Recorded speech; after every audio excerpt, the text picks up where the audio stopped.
कृष्णाय वासुदेवाय हरये परमात्मने प्रणतक्लेशनाशाय गोविन्दाय नमो नमः।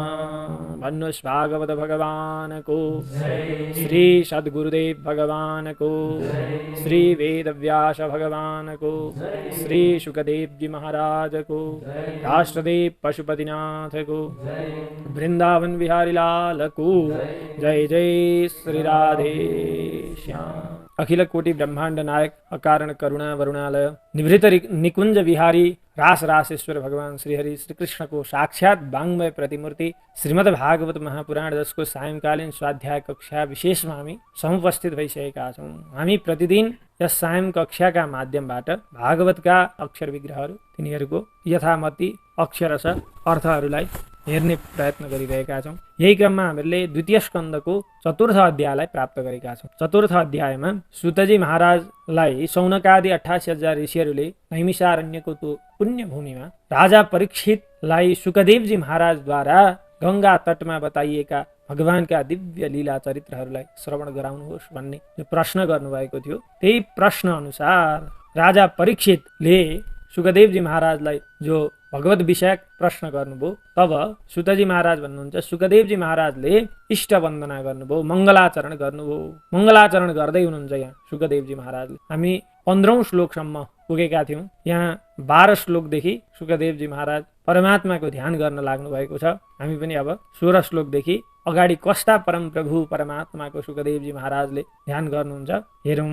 विचक्षणायच्चरणोपसादनात् सङ्गं व्युदस्यो भयन्तोऽन्तरात्मनः विन्दन्ति हि ब्रह्मगतिं गतक्लमास् तस्मै सुभद्रस्रवसे नमो नमः। विचक्षणा विलक्षण बुद्धि भएका साधकहरू यत जुन भगवानका चरण उपसादनाथ, जुन भगवानका चरण कमलको चिन्तन गरेर भजन गरेर स्मरण गरेर के गर्दछन् भन्दाखेरि उभयतः भनेको इहलोक र परलोकमा प्राप्त गरेका जति पनि पुण्य पाप छन् ती सबैको फलीभूत जो सङ्ग छ, आसक्ति, संसारको आसक्ति, त्यो सङ्गलाई चाहिँ व्युदस्य निरस्य त्याग गर्नुहुन्छ। त्याग गरेर अनि अन्तरात्मामा गतक्लमाः भनेको प्रयास रहिता बिना प्रयासले नै ब्रह्मगतिम ब्रह्मको गतिलाई ब्रह्मको स्वरूपलाई के गर्नुहुन्छ भन्दा विन्दन्ति प्राप्त गर्नुहुन्छ। जुन भगवानका चरणको स्मरण गरेर चिन्तन गरेर विलक्षण बुद्धि भएका साधक जनहरूले इहलौकिक र पारलौकिक कर्मद्वारा प्राप्त भएका जति पनि आसक्तिहरू छन् ती आसक्तिहरूलाई छिनाएर के गर्नुहुन्छ ब्रह्म तत्त्वको ज्ञानलाई प्राप्त गर्नु हो। यस्ता चरण कमल हुनुभएका सुभद्र स्रवसे सुभद्रम कल्याणम स्रवो यशो यस्य तस्मै सुभद्र स्रवसे, त्यस्ता सुविख्यात कीर्ति हुनुभएका कल्याणदायी कीर्ति हुनुभएका यस्ता भगवानलाई नमो नमः बार बार नमस्कार गर्दछु भनेर यहाँ भगवानको दिव्य स्तुति गर्नुभयो सुखदेवजी महाराजले। अब अर्को श्लोकमा भगवानको स्तुति गर्दै हुनुहुन्छ। तपस्विनो दानपरा यशस्विनो मनस्विनो मन्त्रविदः सुमङ्गलाः क्षेमं न विन्दन्ति विना यदर्पणं तस्मै सुभद्र स्रवसे नमो नमः। तपस्विनः तपस्वी व्यक्तिहरूले अथवा दानपराः दानी महादानी व्यक्तिहरूले अनि यशस्विनः कीर्तिशाली व्यक्तिहरूले त्यस्तै मनस्विनः भनेका तत्त्ववेत्ता भगवानका भक्तहरूले अनि मन्त्रविदः मन्त्रलाई जान्ने भएका याज्ञिक व्यक्तिहरूले अनि सुमङ्गलाः सदाचारले युक्त भएका सज्जन व्यक्तिहरूले यदर्पणम बिना आफ्नो सम्पूर्ण कर्म भगवानका श्री चरणमा अर्पण नगरुन्जेलसम्म यदर्पणम बिना क्षेमम कल्याणम न विन्दन्ति, कल्याणलाई प्राप्त गर्नु हुँदैन अथवा आनन्दलाई प्राप्त गर्नु हुँदैन। त्यस्ता महान व्यक्तिहरूले पनि जसको कर्मफल आफ्नो कर्मफल भगवानका श्री चरणमा अर्पण नगरिन्जेलसम्म आनन्दलाई प्राप्त गर्नु हुँदैन। यस्ता सुविख्यात कीर्ति हुनुभएका भगवानलाई चाहिँ बार बार नमस्कार गर्दछु भनेर यहाँ भगवानको स्मरण गर्नुभयो। किरात हुढान्द पुलिन्द्र पुल्कसा आभिरकङ्का यवना खसादयः येन्ये च पापा यदपाश्रयाश्रयाः शुद्ध्यन्ति तस्मै प्रभविष्णवे नमः।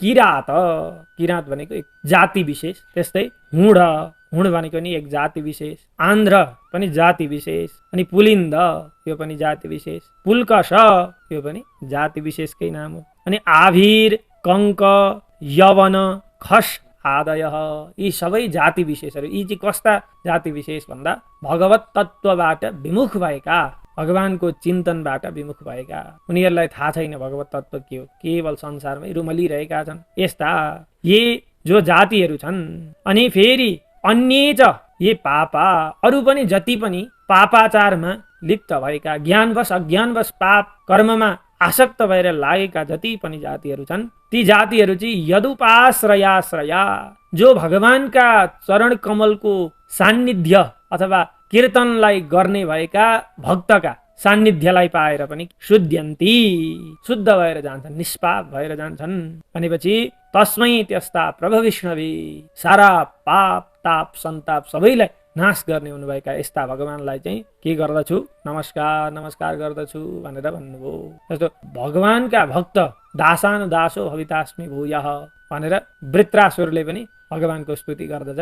जस्तो दासको पनि दास, दासानुदासः भवितास्मि भूयः, अथवा भगवान जति आफ्नो भक्तले पूजन गर्छ, अर्चन गर्छ, कीर्तन गर्छ, त्यसबाट प्रसन्न हुनु हुँदैन। त्यति प्रसन्न चाहिँ कसबाट हुनुहुन्छ, आफ्ना भक्तको यदि कसैले सान्निध्य ग्रहण गर्छ भने। भगवानका भक्तले के गर्दछन् त भन्दाखेरि तत्कालै भगवानतिर उन्मुख गराइदिन्छन् जो कहिल्यै हो। यस्ता मतलब आजन्मभर पनि राम्रो कर्ममा कहिल्यै लाग्न सकेनन्, तर अन्तिम समयमा भगवानका भक्तहरूका सान्निध्यलाई प्राप्त गरेर भगवानलाई सहज तरिकाले प्राप्त गर्न सक्दछन् भनिसकेपछि यस्ता भगवानलाई म नमस्कार गर्दछु भनेर शुकदेवजी महाराजले भगवानको वन्दना गर्नुभयो। स एष आत्मात्मवतां मधेश्वर त्रयीमयो धर्ममयस्तपोमयः गतव्यलीकैरजशङ्करादिभिर् वितर्क्यलिङ्गो भगवान् प्रसीदताम्। आत्मवताम आत्मा, आत्मालाई मान्ने भएका अथवा ब्रह्म तत्त्वलाई मान्ने भएका यस्ता व्यक्तिहरूका चाहिँ आत्मस्वरूप, जसले आत्मालाई सर्वोच्च ईश्वर मान्दछ त्यस्ता भक्तहरूका आत्मस्वरूप। अनि अधीश्वर भक्तहरूका स्वामी। त्यस्तै गरेर त्रयीमय भनेको याज्ञिक कर्मद्वारा भगवानलाई प्राप्त गर्न सकिन्छ, अथवा यज्ञ स्वरूप भगवानको उपासक गर्नेहरूका लागि त्रयीमय यज्ञ, वेद त्रयीद्वारा विहित गरिएका यज्ञ स्वरूप। अनि त्यस्तै गरेर धर्ममय, धार्मिक व्यक्तिहरूका लागि धर्म स्वरूप, धर्ममूर्ति। अनि तपोमय, तपस्वी व्यक्तिहरूका लागि तपोमूर्ति स्वरूप हुनुभएका यस्ता। अनि फेरि गतव्यलीकैः भनेका निर्दोष निष्कपट हुनुभएका यस्ता अज शङ्करादिभिः, ब्रह्मा भगवान महेश्वर आदिद्वारा पनि वितर्क्यलिङ्ग, भगवानको त्यो स्वरूप जो छ त्यसका विषयमा चाहिँ निकै बेर गम्भीर भएर सोच्नु पर्छ। ब्रह्मा आदि पनि छक्क पर्नुहुन्छ, के हो यो भगवानको लीला। अगाडि दशम स्कन्धमा आउँछ कथा, भगवानको पूर्ण अवतार भएको छ गोकुलमा, पूर्ण ब्रह्म परमात्माको पूर्ण अवतार। अरूलाई अंशावतार मानिन्छ, भगवान श्रीकृष्णको अवतारलाई पूर्ण अवतार मानिन्छ। अनि भगवान पूर्ण ब्रह्म परमात्मा साक्षात् श्रीकृष्ण स्वरूपमा गोकुलमा हुनुहुन्छ। ए भगवान के गर्दै हुनुहुन्छ भनेर यसो एक दिन ब्रह्माजी हेर्न आउनुभयो। आउनुहुन्छ त गोकुलका ग्वाल बाल सहित अघि पछि लगाएर तँ खा भन्नु अलिकति उसलाई खुवायो दही मक्खन, अनि त्यही जुठा हात आफू खायो, फेरि उसलाई खुवायो। मान्छे त मान्छे बाँदरलाई पनि पो खुवाइराख्नु भएको छ। ब्रह्माजी छक्क पर्नुभयो, ए पूर्ण ब्रह्म परमात्मा कसरी चाहिँ गोकुलमा आएर ग्वाल बालको जुठो खान सक्नुहुन्छ भनेर अब परीक्षा लिने विचार गर्नुभयो ब्रह्माजीले। सबै ग्वाल बाल जति थिए ती सबैलाई ब्रह्मलोकमा लगेर राखिदिनु। भगवानले थाहा पाउनुभयो ब्रह्माजीको यो काम हो भनेर। भगवान श्रीकृष्णले आफूलाई नै सबै ग्वाल बाल बाछा वस्तु सबैमा आफ्नो स्वरूप विस्तार गरे। यता 6 महिना भयो ब्रह्माजीले ब्रह्मलोकमा लगेर सबै ग्वाल बाल राखिदिनु भयो, गाई वस्तुहरू राखिदिनु भयो। अब त के छ होला गोकुलको हालत भनेर यसो हेर्न आउनुहुन्छ ब्रह्माजी। आउँदा त ब्रह्मलोकमा जो ग्वाल बालहरू छन्, गाई वस्तुहरू छन्, गोकुलमा तिनै छन्। छक्क पर्नुहुन्छ। फेरि ब्रह्मलोक जानुभयो, हेर्नुहुन्छ त्यहाँ पनि छन्। आयो गोकुलमा, त्यहाँ अब मैले गल्ती गरेँ भन्ने ब्रह्माजीलाई भान भयो। आएर भगवानको स्तुति गर्नु भनिसकेपछि ब्रह्माजी पनि भगवानको लीलादेखि के हुनुहुन्छ, मोहित हुनुहुन्छ।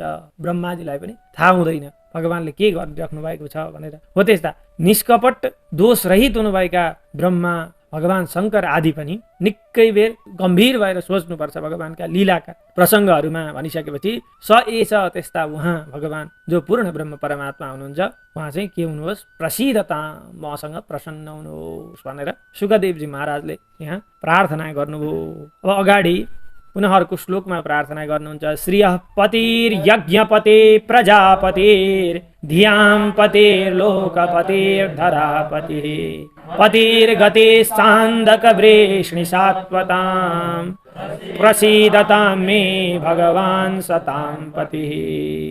श्रियः पति लक्ष्मीका पति हुनुभएका, त्यस्तै गरेर यज्ञपति सारा यज्ञहरूका पति हुनुभएका, स्वामी हुनुभएका, यज्ञका रक्षक हुनुभएका, अनि प्रजापति सम्पूर्ण प्रजाहरूका प्राणीहरूका पति स्वरूप हुनुभएका यस्ता, अनि धियामपति बुद्धि आदि तत्त्वहरूका पति हुनुभएका, लोकपति सारा लोकका पति स्वरूप हुनुभएका स्वामी हुनुभएका, अनि अन्धक वृष्णि सात्वताम पति अन्धक वंशी वृष्णि वंशी सात्वत वंशी जति पनि भगवानका परिकरहरू छन् ती सबैका पति स्वरूप हुनुभएका भगवान सतामपति जो सज्जनहरूका संरक्षक हुनुहुन्छ यस्ता भगवान मे मसँग प्रसीदताम प्रसन्न हुनुहोस् भनेर अर्को श्लोकमा भगवानको स्तुति गर्नुभयो। अब अगाडि भन्नुहुन्छ यदङ्ग्र्यविद्या न समाधिधौ तया धियानुपश्यन्ति तत्त्वमात्मनः वदन्ति चैतत् कवयो यथा रुचं समे मुकुन्दो भगवान् प्रसीदताम्।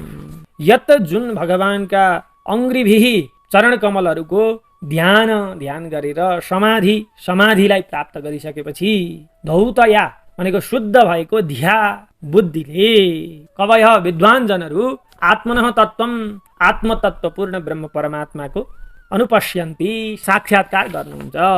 यी निश्चय नै अनि तिनै भगवानलाई चाहिँ तिनै विद्वान व्यक्तिहरू के भन्नुहुन्छ त भन्दा एतत् यथारुचम वदन्ति आफ्नो रुचि अनुसार समाधिमा प्राप्त गरेर भगवानको साक्षात्कार गरिसकेपछि आफ्नो रुचि अनुसार कसैले द्वैत कसैले द्वैताद्वैत भनेर कसैले विशिष्ट द्वैत कसैले अर्कै थोक भनेर भगवानको वर्णन गर्नुहुन्छ। अथवा यम शैवा समुपासते शिवमिति ब्रह्मेति वेदान्तिनो बौद्धा बुद्ध इति प्रमाण पटव कर्त्रेति नैयायिका अर्हन्नित्यथ जैन्य शासनरत कर्मेति मीमांसका। यो श्लोकले भन्छ नि शैवहरूले त्यही तत्त्वलाई शिव भनेर व्याख्या गरे, वेदान्तीहरूले ब्रह्म भने त्यही परब्रह्म परमात्मा तत्त्वलाई, बौद्धहरूले के भने बुद्ध भने, अनि प्रमाणका पटु भएका नैयायिकहरूले के भने त्यही परब्रह्म परमात्मा तत्त्वलाई कर्ता भनेर भने। जैनहरूले के भने भन्दाखेरि अर्हन नित्य अथ जैन नित्य भनेर भने त्यही परमात्मा तत्त्वलाई नित्य पूज्य भनेर जैन धर्मावलम्बीहरूले भने। अनि कर्मे तिमी मांसका याज्ञिकहरू के भन्छन् भन्दा कर्म यज्ञ स्वरूप यज्ञ नारायण भगवानका रूपमा त्यो तत्त्वलाई मान्दछन्। भनिसकेपछि यथारुचम आफ्नो रुचि अनुसार के गर्दछन् कवयः एतत् वदन्ति यो तत्त्वलाई यो परमात्मा जो तत्त्व छ यसलाई कविहरू विद्वानहरूले आफ्नो रुचि अनुसार व्याख्या गर्ने गरेका छन्। त्यस्ता भगवान मुकुन्द मे मसँग प्रसीदताम प्रसन्न हुनुहोस् भनेर भगवानको स्मरण गर्नुभयो। अब अगाडि भन्नुहुन्छ प्रचोदिता येन पुरा सरस्वती वितन्वताजस्य सतीं स्मृतिं हृदि स्वलक्षणा प्रादुरभूत किलाश्यत समेरिषीणां वृषभः प्रसीदताम्। पुरा भनेको कल्पका आदिमा येन जुन भगवानद्वारा प्रचोदिता प्रेरित भएकी स्वलक्षण आफ्ना सम्पूर्ण लक्षणहरू अथवा साङ्ग वेद शिक्षा कल्प ज्योतिष छन्द व्याकरण निरुक्त आदि सम्पूर्ण अङ्गहरूले सहित भएकी सरस्वती वेदरूप सरस्वती वेदमयी सरस्वती अनि अजस्य ब्रह्माजीका हृदयमा सतीं स्मृति पूर्वकल्पको सृष्टि कार्यरूप जुन स्मृतिलाई वितन्वता के गरिदिन्छन् विस्तार गरिदिन्छन्। भगवानका प्रेरणाद्वारा कल्पका आदिमा ब्रह्माका अन्तर्हृदयमा प्रवेश गरेर साङ्ग वेदमयी सरस्वतीले के गरिदिन्छन् पूर्वकल्पको स्मृतिलाई विस्तार गरिदिन्छन् भनेपछि अनि ती सरस्वती अथवा ती वेदमयी सरस्वतीलाई चाहिँ ब्रह्माजीले के गर्नुहुन्छ त भन्दा किल निश्चय नै आस्यतः प्रादुरभूत आफ्नो मुखबाट प्रकट गर्नुहुन्छ, मुखबाट वेदमय सरस्वतीलाई प्रकट गराउनुहुन्छ।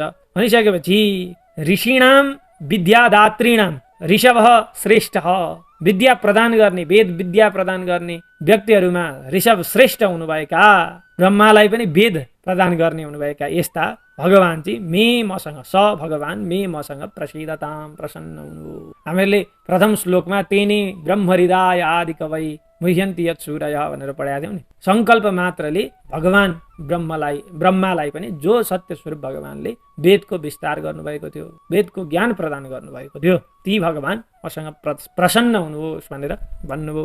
भूतैर्महद्भिर्य इमाः पुरो विभुर् निर्मायसे ते यदमुषु पुरुषः भुङ्क्ते गुणान् षोडश षोडशात्मकः शूलङ्कृशिष्ट भगवान बचांसि मे। यह विभु जो व्यापक भगवान, महद्भिः भूतैः महान भूत भनेका पञ्चमहाभूतहरूद्वारा इमाः पुरः यी सारा प्राणीहरूको शरीर निर्माण गरेर अमुषु यिनै शरीरधारी प्राणीहरूका हृदय आकाशमा चाहिँ के गर्नुहुन्छ, यत् सेते जो भगवान शयन गर्नुहुन्छ, त्यसकारण भगवानलाई पुरुष भनेर भने। पुरीषु शरीरेषु अन्तर्यामितया सेते निवसति इति पुरुषः। सम्पूर्ण प्राणीहरूका हृदयमा, हृदयाकाशमा शयन गर्ने हुनुभएका, निवास गर्ने हुनुभएका भएर भगवानलाई पुरुष भनिन्छ। भनिसकेपछि यस्ता भगवान षोडशात्मक पञ्चमहाभूत, पञ्च ज्ञानेन्द्रिय, पञ्च कर्मेन्द्रिय र मन रूप भएर के गर्नुहुन्छ भन्दा षोडश गुणान भुङ्क्ते 16 प्रकारका गुणहरूलाई भोग गर्नुहुन्छ, कर्मेन्द्रियका भोगहरूलाई भोग गर्नुहुन्छ, अनि ज्ञानेन्द्रियका भोगहरूलाई भोग गर्नुहुन्छ, मनको भोगलाई भोग गर्नुहुन्छ, त्यस्तै महाभूतका रसरूप आदि मात्राहरूलाई भोग गर्नुहुन्छ। यस्ता भगवानले चाहिँ ती भगवानले मे बचांसी मेरा बाणीलाई चाहिँ अलङ्कृशिष्ट अलङ्कृत गराइदिनु हो, सौन्दर्य पूर्ण बनाइदिनुहोस् मेरा बाणीलाई भनेर भगवानको प्रार्थना गर्नुभयो। अब अगाडि नमस्तस्मै भगवते वासुदेवाय वेदसे पपुर ज्ञानमयं सौम्य यन्मुखाम्बुरुहाशवम्। सौम्य व्यक्तिहरू ज्ञानमय यत् मुखाम्बुरुहाशवम्, जो भगवानका मुख कमल भनौँ न, मुखार बिन्दबाट निक्लिएका अमृतमय बाणीहरूलाई, पपुहु भनेको पान गर्दछन्, भागवतमय बाणीहरूलाई जो भगवानका श्रीमुखबाट निश्रित भएका थिए तिनीहरूलाई के गर्दछन्, पान गर्दछन्। यस्ता वेदसे भनेको वेदमय, तस्मै वासुदेवाय, त्यस्ता वासुदेव भगवानलाई नमस्कार गर्दछु भनेर यहाँ प्रार्थना गर्नुभयो। भगवानको मङ्गलाचरण गरिसक्नु सुखदेवजी महाराजले यी धेरै श्लोकमा भगवानको मङ्गलाचरण गर्नुभयो। अब अगाडि परीक्षित राजालाई भन्न लाग्नु हुँदैछ। एतदेवात्मभू राजन् नारदाय विप्रेच्छते वेदगर्भोऽभ्यधात् साक्षात् यदाह हरिरात्मना। हे राजन, हे राजा परीक्षित, एतद एव यो कुरा नै, यो जो तिमीलाई म भन्न आँटिरहेको छु यो कुरा नै विपृच्छते प्रश्न सोधेका नारदाय, नारदजीलाई वेद गर्भ उदरमा वेद राख्नुभएका यस्ता, अनि ब्रह्माजीलाई चाहिँ साक्षात हरि भगवानले आत्मन ब्रह्मणी ब्रह्माजीलाई यत जुन कुरा आह बताउनु भएको थियो, जुन कुरा भगवान साक्षात हरिले ब्रह्माजीलाई बताउनु भएको थियो, ब्रह्माले नारदले सोद्धाखेरि नारदलाई बताउनु भएको थियो, त्यो कुरो म आज के गर्दैछु भन्दैछु, तिमीलाई बताउँदैछु भनेर अब यहाँदेखि अगाडि नारद र ब्रह्माजीको संवाद भएको भागवतको दिव्य ज्ञानलाई विस्तार गर्नुहुन्छ। हामीहरूले चतुर्थ अध्यायका अक्षर ब्रह्महरूलाई पनि सरस्वती हेरिसक्यौँ। अब अर्को बसाइमा हामी पञ्चम अध्यायका भगवान श्रीकृष्णका अक्षर विग्रहहरूलाई हेर्ने प्रयास गर्नेछौँ। आजको यो सायंकालीन कक्षा विश्राम गर्दछु। कृष्णाय वासुदेवाय हरे परमात्मने प्रणतः क्लेशनाशाय गोविन्दाय नमो नमः। भन्नुहोस् भागवत भगवानको